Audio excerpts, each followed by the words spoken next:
요셉아, 크리스마스가 즐거운 날이니? 언니도 해주세요. 다시 태어나게. 다음엔 사람으로 태어나게. 사바합니다. 소녀 이금화의 독백과 함께 영화는 시작됩니다. 내가 태어나는 날에도 염소들이 미친 듯이 울어댔다. 매. 그날 우리 집에 나와 같이 귀신이 태어났다.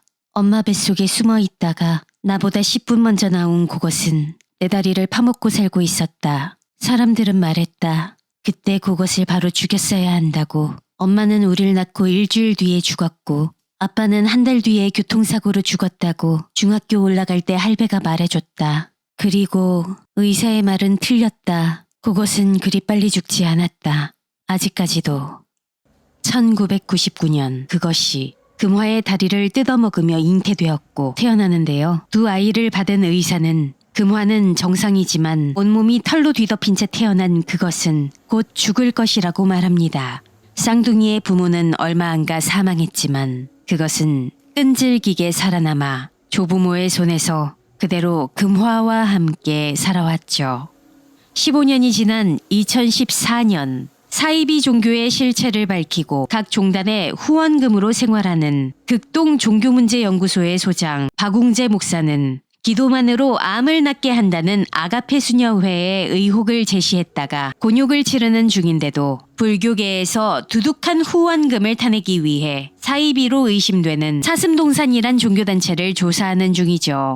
박웅재 목사가 운영하는 연구소에 이런저런 가사 업무를 봐주는 평신도 심관사는 여기저기 사이비들을 쑤셔놓고는 제대로 마무리를 안 짓고 또 다른 일을 벌리러 가는 웅재에게 제발 좀 쓰던 기사부터 마무리해달라고 닥달하거나 골초인 그가 사무실 안에서 또 담배를 피자 공기청정기도 없는데 그러냐고 타박하는데요. 권사님, 저기 불교 쪽은요. 이 액수 단위가 달라요. 올 겨울 휴가 푸켓으로 한번 갑시다. 예? 각자. 그리고 저기 공기청정기. 아멘. 공기청정기. 아멘. 공기청정기. 아멘. 사슴동산 시설은 강원도 태백과 정선에 있는데요. 웅재가 정보원 고요셉을 태백시설에 잠입시켜 알아본 바 의외로 교리가 건전하고 신도들에게 돈을 요구하지도 않으며 생활이 어려운 신도에게는 보시까지 해준다고 하죠. 유일하게 이상한 점은 불교계 종교단체인데도 신앙의 대상이 부처나 보살이 아니라 장군신이라는 것뿐이었죠. 그러나 웅재는 오히려 이상한 점이 하나도 없고 지나치게 건전하게 보인다는 것이 도리어 수상하다고 생각해 조사를 계속하는 한편 불교 종단을 찾아가 사슴동산을 설명하며 자신을 후원해달라고 설득하는데요. 사이비 단체라는 확실한 근거가 없기 때문에 동정과 총무원장은 개입을 거절합니다. 하지만 다행히도 웅재의 휘문고 후배인 해안 스님이 불교의 이름을 달고 신도들을 상대로 불상이나 위패 같은 걸 판매하다가 추정 60분에 소개된 지방의 한 사이비 종교의 사례를 말하며 편을 들어줘 웅재는 후원을 약속받습니다. 이야기가 끝난 후 해안 스님은 웅재에게 종교의 3요소가 교주, 신도, 경전이니 그 신흥 종교에도 경전이 있을 테니 한번 알아보라고 조언합니다. 웅재와 요셉은 경전을 입수하러 밤중에 몰래 태백시설에 들어가고 밀실에서 경전을 손에 넣습니다. 이를 해안 스님이 검토한 바 대부분의 내용은 금강경과 밀교 경전을 좀 더 실천적으로 해석한 것일 뿐이지만 마지막에 있는 항마경만큼은 기독교로 치면 요한묵시록에 해당하는 독자적이고 예언적인 내용이었죠. 그리고 항마경의 끝에는 2000년 7월 20일 김풍사라는 서명과 도장이 있었죠. 김풍사? 김풍사. 구박사님한테 물어봐요. 구박사요? 구박사가 누구예요? 구글? 웅재는 구글에 검색해서 김풍사란 인물이 수십 년 전에 활동했던 불교계 신흥종교 동방교의 창교주 풍사 김재석이란 사실을 알게 됩니다. 해안 스님은 동방교 전문가는 한국의 한 명뿐이라며 일전에 만났던 총무원장 문어 스님을 거론합니다. 웅재는 차량으론 경내까지만 들어올 수 있음을 알게 되고 야밤에 낑낑대며 산사를 오르죠. 아, 문어씨. 아, 왜 바다가 아니고 산에 사냐, 씨. 문어 스님의 설명에 따르면 경전을 쓴 김재석은 1899년 강원도 영월에서 태어나 정말로 신이 된 자라고 불렸고 일제강점기에는 일본 밀교의 고승들과 심지어 총독조차 김재석을 스승으로 모셨다고 합니다. 그렇다면 친일을 했다는 뜻이냐는 웅재의 질문에 문어 스님은 오히려 김재석은 의열단을 포함한 독립운동가들에게 자금을 대주었으며 광복 이후엔 동방교라는 거대한 종교단체를 이끌며 사회공헌에 힘쓰다가 1985년 돌연 동방교를 해산하고 잠적해버린 것이 행적의 끝이라고 설명합니다. 한편 웅재는 요셉에게 자신이 김재석에게 집착하는 또 다른 이유를 말해줍니다. 바로 신이 있는지 확인하고 싶다는 것이죠. 웅재는 자신의 친구 이야기를 하는데요. 웅재의 신학대 친한 동기가 결혼 후 해외로 나가 선교와 봉사에 힘쓰다가 종교 분쟁에 휘말려 아내와 어린 아들, 심지어 갓 태어난 딸까지 사망했는데 범인인 소녀는 신의 뜻이었다며 당당해했다는 얘기죠. 사실 이 이야기는 박웅재 본인의 이야기죠. 이후로 웅재는 과연 신은 하루하루 고통받는 피조물들에게 관심과 사랑을 주긴 하는가? 라는 의구심과 회의감을 품었고 그래서 안 믿기긴 하지만 더더욱 김재석을 직접 확인해보고 싶다고 말합니다.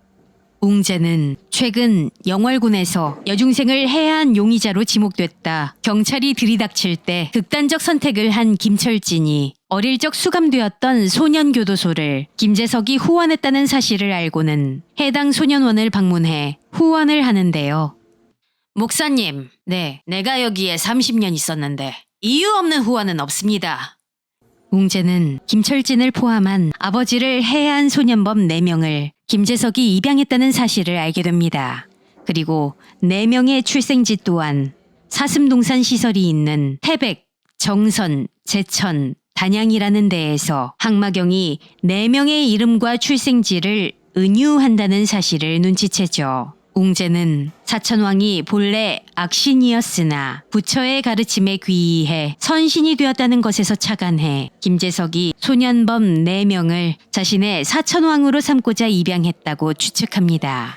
웅재는 사슴동산 시설 각각에 그려진 사천왕 탱화 4점 중 2점에 두광이 그려졌음을 보고는 김재석의 사천왕 중 2은 순교자가 되었을 것이고 최근에 죽은 김철진의 탱화에도 이제 두광이 그려질 것이라고 추측하죠. 경찰관인 누나를 통해 자료를 찾아보니 정말로 사천왕 중 2명도 영월의 여자아이들을 죽인 뒤 극단적 선택했음이 밝혀지고 웅재는 마지막으로 남은 1명 정나한을 찾아내 미행하기로 결정합니다. 나한은 금화의 집을 찾아내어 잠입하는데요. 창고에 갇혀있던 그것이 셋대를 조종해 창문으로 돌격시키고 나한이 겁에 질려 뛰쳐나온 뒤 그것이 갇혀있는 창고에 접근하는데요. 문틈으로 그것과 눈이 마주치고 검은 털로 뒤덮인 흉측한 팔이 발목을 붙잡자 혼비백산에 도망갑니다. 나한은 바닥에 엎드려 두려움에 온몸을 떨며 울먹이는데요. 우리 애기 하얀 양도 엄마 품에 자장자장 추운 겨울 눈보라야 우리 집에 오지 마라 어두운 밤아 물러가라 우리 집에 오지 마라 자장자장 우리 애기 울지 마라 자장자장. 생전에 몸을 파는 여자였던 나한의 엄마는 가여운 아이 나한에게 음산하지만 따뜻하게 위로해 줍니다. 한편 요셉은 항마경의 마지막에 있는 10자리 숫자 목록의 뜻을 해석하지 못해 머리를 싸매고 있었는데요. 웅재와 요셉이 차를 타고 이동하는데 거리엔 크리스마스 장식과 캐롤이 울려 퍼지고 있었죠. 요셉아, 크리스마스가 즐거운 날이니? 웅재는 크리스마스는 예수가 태어난 기쁜 날이기보다 예수를 죽이려는 헤로데 왕에게 희생당한 수많은 어린아이들이 생각나서 슬픈 날이라고 말합니다.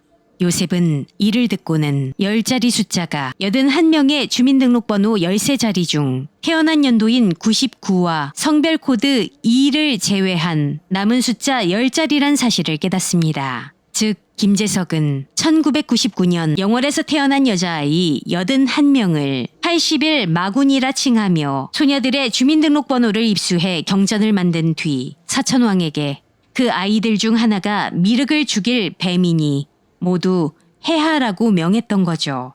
웅재는 황 반장에게 전화를 걸어 이 사실을 알려주는데요. 황 반장이 영월의 여중생 수를 조회해 보니 1학년과 2학년은 80명 정도 되는데 99년생인 3학년은 겨우 38명 뿐이었죠.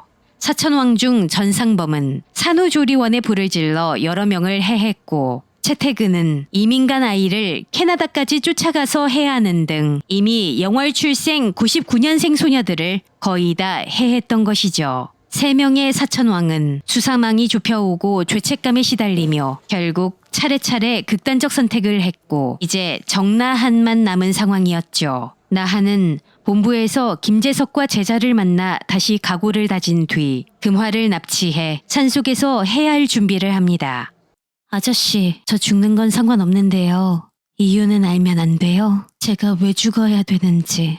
당신은 악으로 태어났습니다. 그리고 죽음은 끝이 아니고 새로운 시작이지요. 양지 바른 곳에서 다음 생엔 부처로 태어나시길 간절히 기도하겠습니다. 잠깐만요. 그런 부탁이 하나 있어요. 저희 집에 정말 귀신이 살아요. 쌍둥이 언니인데요. 저랑 같이 태어났으니까 언니도 악이네요. 언니도 죽여주세요. 다시 태어나게. 다음엔 사람으로 태어나게. 금화의 말에 나한은 드디어 미륵의 천적을 찾았다고 확신하여 금화를 묶은 채 버려두고 다시 그 집으로 돌아갑니다. 한편 금화가 두고 간 스웨터를 입은 그것의 몸에서 점점 털이 빠지기 시작합니다. 도대체 뭡니까 당신? 나는 너희들이 피 흘릴 때 같이 울고 있는 자다. 저에게 원하는 게 뭡니까? 네가 아비라 부르는 자의 표식을 확인해라. 그것은 내가 부처인 징표를 보여줄 테니 김재석의 손을 확인해보고 물리치라며 자신의 6 손가락을 보여줍니다. 그자가 곧 뱀이니라. 그자를 죽여라. 이후 그것이 노래를 부르는데 이는 나한이 원령들의 환영에 고통받을 때 지켜주었던 엄마가 부르던 자장가였기에 나한은 눈앞에 그것이 자신을 지켜준 존재였다는 걸 깨닫고 오열하며 과연 자신의 믿음이 사실인지 혼란에 빠집니다.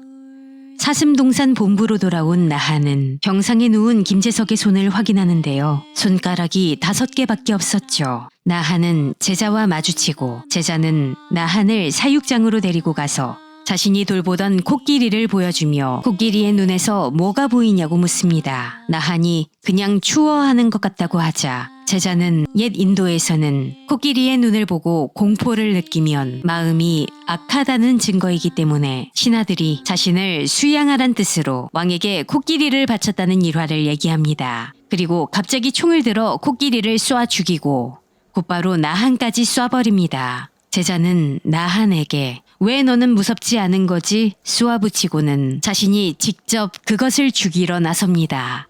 한편 그곳에 잠입해 있던 웅재는 총상을 입은 나한을 데리고 요셉과 함께 탈출하고 산속에 혼자 버려졌던 금화는 간신히 결박을 풀고 도로로 나와 집으로 돌아가게 됩니다. 이후 신호를 기다리던 제자의 차를 웅재가 자신의 차로 뒤에서 들이받는데요. 내려서는 능글맞게 제자와 말을 주고받다가 뒤돌아서 차로 돌아가는 제자에게 영화 사바하의 명장면 제 목소리로 만나보셨어요. 이정재 배우의 가벼움과 무거움을 여러 차례 오가는 인간적인 매력을 풍기는 연기가 좋았고요. 금화와 같은 중3 때 성숙하고 신비로운 1인 2역을 동시에 해낸 이재인 배우의 놀라운 연기도 인상적이었어요. 이금화 배역의 후보 최종 3인으로 남았을 때 이재인 배우만이 머리카락을 미는 조건을 3명 중 유일하게 승낙했다고 해요. 올해 2, 3월 감독의 후속작 파묘가 1100만 관객을 넘기며 대흥행하면서 사바하 역시 넷플릭스, 티빙 등 OTT 서비스 영화 순위에서 상위권으로 역주행하며 뒤늦게 재조명을 받고 있는데요. 그래서 당시 호평에 비해 다소 아쉬웠던 관객 수를 이제서나마 채워주고 있죠. 제 개인적인 생각에도 신이 존재하는가? 신이 실제로 전지하고 전능하며 선하다면 왜 세상에 악이 존재하는가? 라는 악의 문제에 대해 진지하게 고찰해볼 화두를 관객들에게 던져주기 때문에 파묘보다도 더 무게감이 있는 명작이라고 생각해요. 오히려 초중반부에 피식피식 터지는 코미디 장면들도 꽤 있고요. 장재현 감독의 오컬트 3부작, 검은 사제들, 사바하, 파묘 중에서 가장 진지하면서도 코믹하고 잘 만들어진 영화라고 생각합니다. 영화 사바하는 장재현 감독의 영화 파묘, 검은 사제들을 재밌게 본 분들께 반드시 보시라고 추천드리고요. 종교를 갖고 계신 분들, 종교에 회의감을 갖고 있는 무신론이나 불가지론을 갖고 계신 분들께도 추천드립니다. 다음에도 흥미로운 이야기 오디오로 들려드리고 이야기 속 배경 장소 영상으로 담아서 보여드릴게요. 시청해주신 분들 감사드리고요. 구독과 좋아요 해주시면 아주 많이 감사드립니다. 출발 오디오 여행이었어요. 고맙습니다.